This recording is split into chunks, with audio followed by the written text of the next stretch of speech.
All right, y'all. You know how to get on here and do a quick post-fight reaction with y'all. Hang on, y'all. I'm still watching these fights, but you know how to jump on here. You gotta rub it in a little bit. Hang on. What we got? What's the sound here?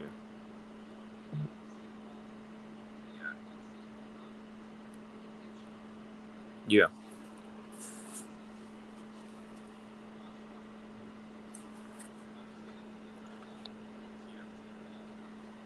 All right, hold on 1 second.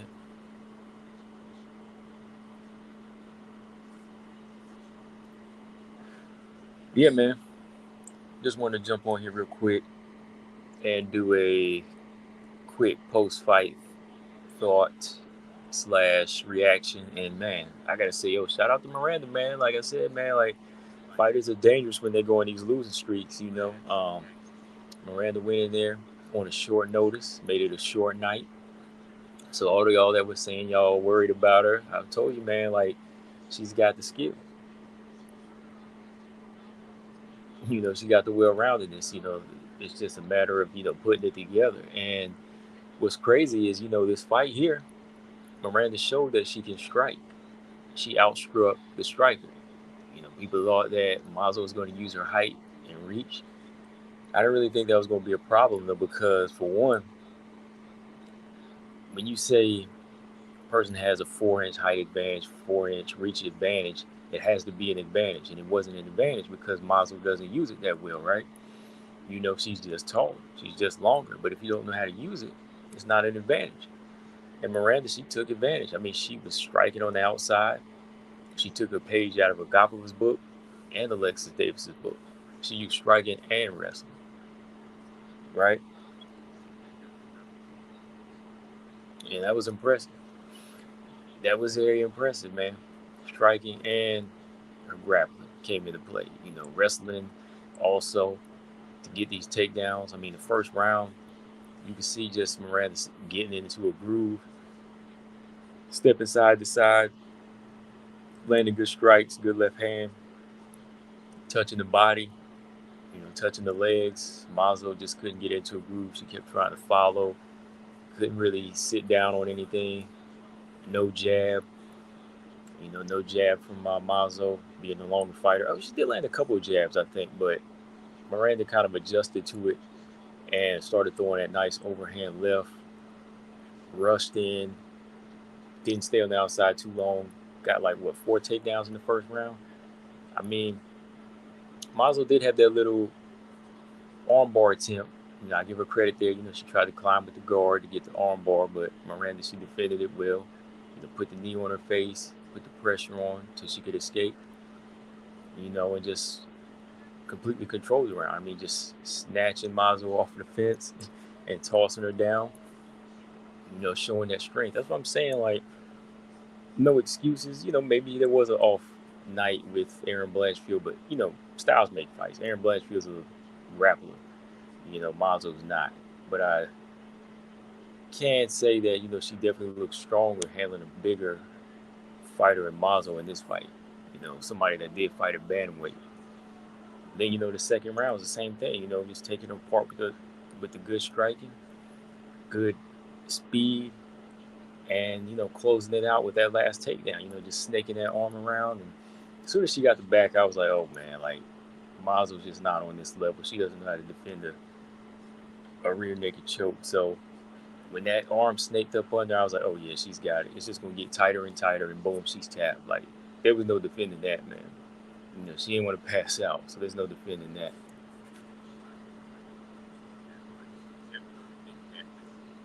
She didn't want to pass out, right? So yeah, man. Yeah, I just wanted to jump on here real quick and do this post-fight reaction. Good performance. Back in the winner's circle. This is her fifth fight in the UFC, and like I said, it's really only one legit loss in that Blanchfield fight. And let's see here what y'all saying in the comments. Oh, Mark Roberts wasn't going. He said, "Big congrats. I expected more from Mazo." I expected more, but well, I wanted to see more, but I didn't expect more. Let me put it that way. Bluebird said I was doubting Maverick, but she's back to being a fighter that comes back and proves after taking a loss. Right. If anything, I was kind of doubtful of Mazo. I was doubting Mazo because I just think that Mazo doesn't put it together, man. Like, even with her stand up, like, she's a stand up fighter, but her stand up is not the best, right? Seems like she has trouble getting it going. She loses to stand up fighters and grapplers. So what does that say about her level? You just got to put the work in, right? George, so yeah, George. I mean, she might have to go back to Invicta, or go back to LFA. Excuse me, yeah, go back to LFA where she was at, or go to Invicta, because her takedown defense needs a lot of work. I mean, she did have one little attempt in here, as far as trying for a submission, but that wasn't enough.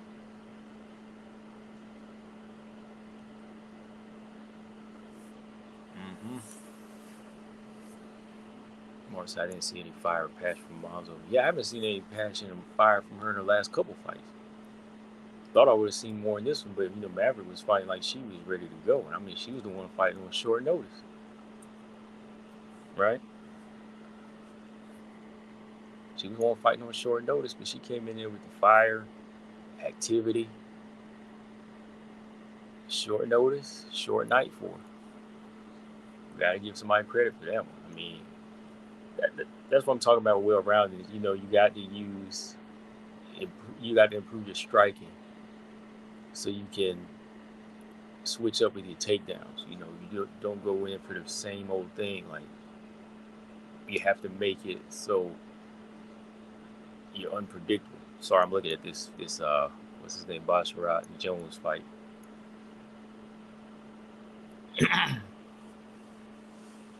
But yeah. So I had people the other day say fighters like Maverick are hopeless. I mean, well, talk to me now. I mean, what's your definition of hopeless when somebody's never been beaten, consecutively? Like, how can you say somebody like that is hopeless? Or they're not athletic when they show athleticism in this type of fight? Oh wow. Oh wow, that's right. Somebody's gonna get stopped in this fight. They would say, yeah, I think Mazo's probably more of a kickboxer. So, yeah, she's a kickboxer. Like, her striking is not really transitioning well into MMA. Joanna, Valentina, Chikagan, they all body shot. Dang. They all transition their striking well into MMA. Rodriguez, Wei Lee, Rose, Grasso. Mazo's too stationary, man. Too slow. Like she's waiting for like a tie clinch to come into her world. You know what I mean? Yeah, Marcus, she got it done. Yeah, I told y'all she'd get it done, man. Said either decision or third round submission. Like, if it was anybody getting submitted, we know it's gonna be Mazo. Mazo's gonna get submitted.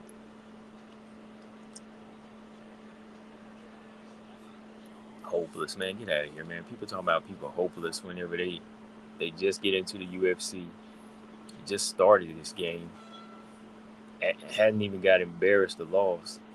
Had embarrassing losses. Lost that one fight against Blanchfield. Y'all ready to count people out? Say they scared for him? Come on, man. And if you look at Miranda's resume, I mean, look at Miranda's resume. She's fought a lot of tough fights compared to some of these other unranked fighters. Barber's not a slouch. Robertson's not a slouch. Mazo's not a slouch. Blanchfield Definitely ain't no slouch. Yeah. Yeah, man. Yeah, I like a good submission. Definitely. Let's see. George said Mazo got them two head kick knockouts that got her into the UFC. Yeah. Same like Nadia Kassem, when they see you finish somebody a couple times, they ready to sign you, but you're not ready. So if she gets cut, it's not really a bad thing. I mean, she's still young. Liana Jojo got cut. Nadia Kassem got cut. Shoot, what's her name? Procopio just got cut last year. Oh yeah, yeah, Ulysses. Yeah, O'Neal had it way easier. I mean, Dobson, Shevchenko. What is her name? Dang, I keep forgetting. Procopio, Dobson. Toughest opponent, Roxanne. But that's what Roxanne is out the door. But yeah, like when you talking about tough fights, Miranda's had tougher fights, even tougher than Manon. Y'all probably won't think I admit that either, but yeah, Miranda's fought tougher fighters, even tougher than Manon Firo. Like you just can't go in and finish Jillian Robertson. Like you just can't finish Macy Barber. She's dangerous. And Aaron, like I said, that's a tough fight. And Mazo having having the size and height, being that big of a fighter, yeah, she's gonna be a dangerous opponent for Maverick, especially on short notice. So I gotta say her resume on the unranked level, the lower ranked level, is probably like solid already. So they're gonna be trying to stick her in there with another tough fight.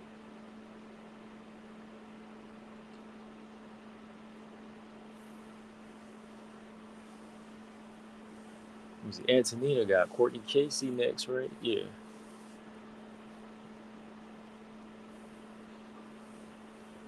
Oh man, Greg Hardy just got cut. Yeah, that was like destined to be. That was destined to be. He had to get cut, right? All right. How far are we out from the Jillian Robertson fight? How far are we out from the JJ Jillian fight? This fight, I was more confident in. That fight, I'm not sure. I'm picking JJ to win, but I don't know. I'm picking JJ to win that fight, but it's a tougher call.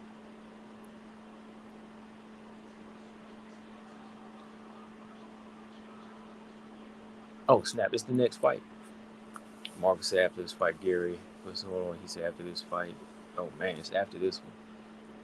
Shoot. Let me jump off of here. I don't know, maybe I'll get back on and call it. I just got to restart this thing. It's acting up. I mean, this fight is pretty good.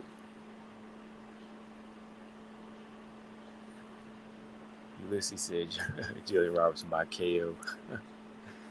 I would be shocked. If she got a KO, I would be shocked. Yeah, Greg Hardy should have been cut last year. Or after he got signed. No, no, yeah, he should have been cut. Well, Mazo, she might be on that list. 3 in a row.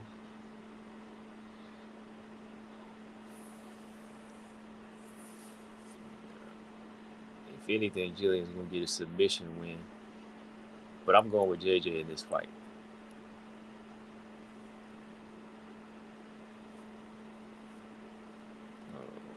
Okay, Bluebird said picking Jillian. JJ's good, but doesn't have KO power. And the fight is over since if it goes to the ground. Yeah. She's a good counterpuncher. I mean, she did drop Macy Barber a couple times, so we'll see if she can drop Jillian. But Jillian just don't stop coming unless you hurt her, man. It's intriguing though. That's an intriguing fight. But yeah, y'all, that's pretty much all I got on this one. Let me I might jump back on here and call that fight here in a minute. I just gotta do something here real quick. But yeah. What's next for Miranda? Let me know in the comment section, y'all. Combo Breaker 99. I'm out. Subscribe. Peace.